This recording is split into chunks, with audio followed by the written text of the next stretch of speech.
G'day guys, MF West here, and today we have a video, a Mythic Plus video, which a lot of you have actually been really enjoying, and quite a few of you have asked for me to keep making, so I will definitely keep pumping these videos out as I do them, guys. So today will be a 15 Halls of Atonement, so slowly getting there, getting towards the Keystone Master in the first season, so hopefully get that eventually. But yeah, pretty decently clean run, guys. I think Unholy's doing pretty decently at the moment in Mythic Plus, as I mentioned before in previous videos. I will run through my current setup for you guys and my gear. I think first things first, this week it is Fortified Quaking Sanguine, and for Halls of Atonement, I'm still testing out like which dungeons really do need more priority damage rather than like AoE damage. But for this run, I've gone Infected Claws and Bursting Swords. I do think that it is much safer to go this build. I think Soul Reaper is, as the expansion goes along, is just going to become too useful, to be honest, in general, because a lot of like even on high fortified keys, bosses live for a decent amount of time, so you get a very good use out of Soul Reaper, and on a lot of times it's actually one of my highest damage on bosses. I'm not even kidding.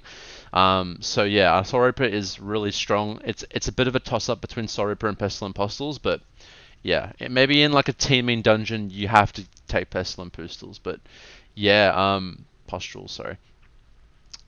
I did run Bursting Swords in this dungeon, and it came in quite handy. A lot of 3 to 4 pack mobs in a Halls of Atonement, so yeah, that's pretty much what I went with, guys. In terms of my gear, I have been chipping away, getting a little bit more gear as I've gone along, guys. Haste Mastery, I'm trying to get as much as I can my hands on. So 16% haste, 46% mastery, 10% crit, and 14% verse. A lot of verse from the PvP gear. Got pretty lucky and got a 226 weapon, crit mastery, crit main stat. I need to upgrade these Unholy Legendary as soon as I can, probably next week to 225, and eventually to rank 4. Bit of a shitty reverse mastery ring. The mastery is alright though. And trinkets, I have not been lucky at all with trinkets, guys. I never see any trinkets drop, so I can't really experiment and tell you how they're performing in keys. But Anima Field Emitter is a solid bet. Only issue with this is in keys you're constantly moving, so good on bosses and stationary mobs, but when you're moving, you lose the opportunity to stand in your little haste field, so not the best. Stone Legion's great. I guess it does its job. It gives you verse, and yeah, if other people in your group are wearing it, then hey, you get more verse in general. And always using Frenzied Monstrosity in keys as well, so there is that. And then for actual content, we're going to be playing a many. No changes how I've gone about this. Eternal Hunger is still our best conduit by a long shot for Mythic Plus. Okay, and honestly, if this video does stay around so long that we do get to Renown 28, I'd probably go with Brutal Grasp as my next potency slot, just because of how much damage Abomination Limb does. I know it's 2-minute cooldown, but either Brutal Grasp or Lingering Plague. It's going to be close, but yeah, those are the 2 options I put in there for that last potency slot. So guys, that pretty much wraps it up. Let's get straight into the key. Let's go. Alright, so right off the bat, we're going to be using Hero here, guys, and we're going to be popping pretty much everything into this pack. Abomination's Limb, and trying to keep them inside the D&D. Thankfully, the tank does, but he does need to start kiting just to avoid damage here. And yeah, honestly, I should have used Army on this pool, because given Heroism will be back for the first boss, there's just no reason into holding Army here, so it's just wasted damage. Just a mistake from me on that end. And gotta be mindful, guys, we're pretty much going for 80% before the first boss, and that's just how Halls of Atonement is. You get a lot of percentage, and we have a Disc Priest, so he's going to be stealing, he's Venthyr, so he'll be stealing these gargoyles, and I'll tell you something funny about the gargoyles in a minute, just later on in the video, but for the time being, making sure that you get kicks onto these ranged casters, guys, really important. Pulling the Gargants away from your tank. By far, the scariest mob in this dungeon are the Gargants. Completely can obliterate your tanks. Mostly it's the bleed effect, which most tanks have problems dealing with, because it's just a physical dot, which is disgusting and does so much damage. So I'm pretty much going to be pulling quite a fair bit here to try and get 80% before the first boss. But yeah, just trying to conserve cooldowns for large packs. You see here I hold Abomination's Limb because we are pretty sure we're about to get, yeah, Pride. So we're going to spawn Pride right before we go and do the first kind of mini boss, I'm going to call it. And on Pride, guys, as I've mentioned in previous M+ videos, always want to be helping out your healer by putting down AMZ when the Pride reaches 10 to 12 stacks. It's really helpful in dealing with it, and don't be afraid to use a cooldown because yeah, you don't want to die in Prideful, but that only matters on higher, I think like 17, 18s. All right, so on the shard, you want to be popping everything that you have. To be honest, because yeah, the Thrash on Fortified does hurt, and you have to respect it and pop a defensive every time he does Thrash to help out your healer, unless your healer is going to be using a defensive on you. So yeah, disrespect the Thrash damage, help out. When it ticks twice, press Death Strike, you'll heal back literally half of your HP. Yeah, really abuse Death Strike for high amounts of damage, guys. It's just so good. It's free healing basically. So we're going to head over to the next section where we will not have, we're being very close to Prideful. So if you just kill these Obliterators and this pack here, we'll be getting Prideful soonish. So this pack, we don't really have cooldowns. It's a bit of an awkward spot for us. As you can see, I don't think the Warlock has cooldowns either. So it's basically just me and the Rogue doing AoE damage, and we're going to get quite a few Thrashes here. So when that massive red circle expires, AMS if you have it, AMS a bit late there, because it will literally just absorb that damage. But as you can see here, a lot of damage, guys, without Prideful. So it's generally nice to go into that with Prideful or cooldowns. So yeah, that spawns Prideful, and we're just going to kill Prideful here, and we're going to head down and do the Gargan, basically the Gargan pack there. So far so good. Pretty clean run so far. We do make a singular mistake in a bit coming up here, and that's probably going to cost us the 2 chests. We could have 2 chested this otherwise, I think, if we weren't making that same mistake. Really nice to have Lockstones a lot. That's really helpful. So we're going to pull the Dark Blades down, and we're going to pull them into this Houndmaster pack here. So I've got cooldowns for this, so definitely an okay idea. I'm just going to do massive damage to tank. Tank's really trying his best to keep them in D&D, which is really nice because I'm bursting swords and infected claws. So yeah, it's just more damn for me, and the mobs die faster. So no cooldowns going into this pack. Generally, packs of this size, you always want to have Dark Transformation, but unfortunately, used it on the last pack, so won't be available for this pack. But the Rogue's got it sorted, guys, and we steal that Stoneborn, and he does fat damage, guys. These Stoneborns do so much damage. Unfortunately, it doesn't show up on the meters. Only on certain bosses do the actual Stoneborns show up on the meters, but they really do a lot of damage. So we'll be getting close to Prideful here. Remember to use your grip to pull mobs outside of the Sanguine. I call it the Gween. And we're just trying to trigger Prideful before we do this little mini boss that I've been talking about. So yeah, it's really important to just try and get your timings right of when you get Prideful, and we'll make this dungeon a shit ton easier. So we're going to be at 58, I believe. Yeah, 58.6. So ideally here you can actually pull the Obliterators, but I think we're going to go for the big pull. So this is a little bit of an awkward pull, right? We're at 58.61%. We need to kill this evenly, otherwise we're going to spawn Pride, and we're going to have Pride on top of a Shard, which is horrible because that's 2 massive sources of AoE damage. Now let's have a look what happens here. We should have been focusing more so the Shard, so it's going to spawn Prideful here, and the Shard's still alive, and he's basically going to be channeling in the Gween.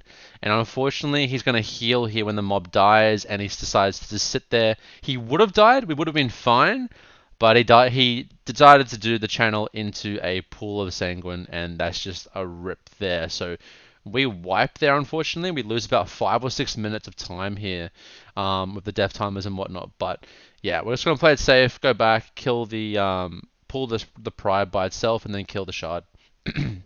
So yeah, really unfortunate, guys. We honestly, two things could have stopped it from happening. We pull another pack before we go into this big pack to spawn Pride, then go into it, or you could have just focus down the shard as a primary thing. And yeah, unfortunately, we just didn't do either of those, so we ended up wiping. Shard is absolutely pissed when you have Prideful though, because yeah, the healer can easily just heal up the damage. So we're getting close to boss though. I think boss will be in the next 3 minutes, so this would be like 66, 65%. So yeah, we're just gonna kill a few more surrounding packs around the boss, and we'll be pretty much getting straight into the boss. So we try and save that Stoneborn there on the side there for the boss fight, so you do not want to pull it. Now, I do think that Abomination's Limb is way more handy on the pack here than the boss, just because, you know, it's AoE damage, and I don't think it's going to be that useful on the mini boss, on the boss, so I use it there, and we do big, big, big damn with that back end of that Prideful buff. And yeah, we're just trying to hit 80% here. We're going to get pretty close. After this, probably 74. Yep, 74. Pull these little guys, pull these two together. And I don't have any cooldowns here, but you're going to see just inside my D&D with Infected Sores and Bursting Sores, some pretty big damn. You get Dark Transformation on the back end of it. And I do know in my head that we are spawning Pride before the boss, so I can use Dark Transformation here and still have it ready for the actual boss. Keep in mind, guys, it's handy to know the route that you're going, but yeah, just be mindful of what cooldowns you can use before the boss and what ones you want to have available for the boss, okay? So Apocalypse is something that you genuinely want to have for the boss, so as you can see I'm holding it here, and that's honestly just how you do well on different sources of damage, knowing when to hold damage and knowing when to use it. That's literally all it is. So I have no AMZ, I told my healer that, and we're just going to be nuking down this Prideful and going straight into the boss with Hero and Army of the Dead, which is pretty disgusting. Honestly, bosses on Fortified get absolutely nuked when you have a Warlock and an Unholy DK. It's absurd. So we do something really funny here. I think it's funny. We get a Stoneborn, the Priest pulls it in, it starts damaging the boss, and the Priest gives it PI. Now, this is something that maybe some of you don't know, but it scales extremely well with haste. I don't think it would do more damage than me, but unfortunately the details is not showing it on this boss fight, but I do think it'd be doing like 8 or 9k DPS, so it'd be close to me, but holy shit. That is so broken that you can have a pet do that much damage. Now, never stack on the tank for this fight, guys. He will always be pounding those like red patches of shit there, and if it pounds on you, you're going to literally lose 90% of your HP and get one shot on Tyrannical. Always be careful of that. We're going to shroud this because we don't need any percentage. We're on 82%, so literally go straight to this boss. I fleshcraft for the boss spawns, and in we go. Now, as an Unholy Death Knight on this fight, you can make two things pretty nice here. It will make it easy for your team. You can Abomination's Limb these guys into the boss so you can cleave. So I told my tank, I don't have Abomination's Limb for the first set. Please, can you mash grip the first set? I will mash grip the second set. Secondly, you can IBF the stun that goes out on everyone in the party. You can also human trinket it. Very, very handy. You see me use my human trinket on the first one, and I'll IBF the second one most likely. So here it comes. Do not be in that circle. It does massive, massive damage on you. So here they come. I'm going to grip them in with Abomination's Limb. And yeah, it just makes the fight so much easier for the Outlaw Rogue to cleave and myself. So yeah, you don't want those ads hitting people because it's just unnecessary damage. Get them in, one-shot them with Bursting Swords, and move on. Decided here to hold my IBF because, yeah, there's just not much point. The boss is dead here. Unfortunately, the healer dies. Shame on him. And we get a Brez out, and we're going to kill the boss, no problem. Ignore the ads, and boom. Now, this next section here is probably one of the harder parts of the dungeon, to be honest. You got a shit ton of Gargants, 3 Gargants, which means there could be 3 applications of bleed at any given time. That's scary. We don't have much to actually kite them with. We really don't have much. So the Demon Hunter is just going to do Demon Hunter things. And kite, use your stuns, change them if you need to, pet root them with your pet, and be cautious of rapid fire. Now, rapid fire, the ability that Howlmasters do can be gripped. It will stop the rapid fire animation. They're a massive frontal, so you can grip it and it will stop it. But if it's not shooting at anyone's face, you're perfectly fine to just let it cast there. But remember, you can pet stun it, asphyxiate it, and grip it. So there goes the scariest patch of the dungeon, and now you've got this pack here. Always pull this back into this room just due to the awkwardness of doing that pack in that small room. You want a lot of space here so you can dodge the orange swirlies, And yeah, there's plenty of room to move here. Again, I choose to use Abomination's Limb on this pack here because I don't think it will be that useful for boss. And I genuinely want this ability to be up for the next mini boss gauntlet up, which is after this boss happens. So yeah, I dedicate Dark Transformation into this pack because I know it will probably be up for boss, almost does. And we head into the third boss. Arguably one of the hardest bosses in here on Tyrannical, but again, this is fortified, so it's piss. So we pull one Stoneborn, guys. I'm going to teach you a little trick here. So Priest has to make sure that he attacks the boss, so the Stoneborn actually starts attacking. And remember, when you get targeted, run to an open canister and AMS if you need to reduce damage on you. Dodge the orange swirlies, and that's literally the fight. Now, after the Stoneborn goes away, there actually is the second Stoneborn on the other side of the room. Now, the priest can actually sit on the very edge of the room there and jump and then tag the bat and bring it into the boss room. Yes, you can actually have two pets in this fight. Now look at his damage. This time it's the details meter is tracking his Stoneborn damage, and he's beating me. So yeah, I went into this boss fight with 0 cooldowns, and the priest is beating me with 2 gargoyles. Shit's easy, guys. Now for this room, unfortunately, you can't really nuke this guy, so put Virulent Plague on everything, Abomination's Limb, and just spam Epidemic. An Unholy DK and an Affylock can do this room very, very quickly. You're going to literally speed clear this whole room by spamming Epidemic, so spend all your runic power into Epidemic. Otherwise, if the little minions stay alive, he will just heal off them, and you're going to be in here for a long time. Now, this is fortified, so he has a fair amount of HP, 784k HP. Pretty insane. Watch out for the patches on the ground, and he will spawn ads that will fixate you.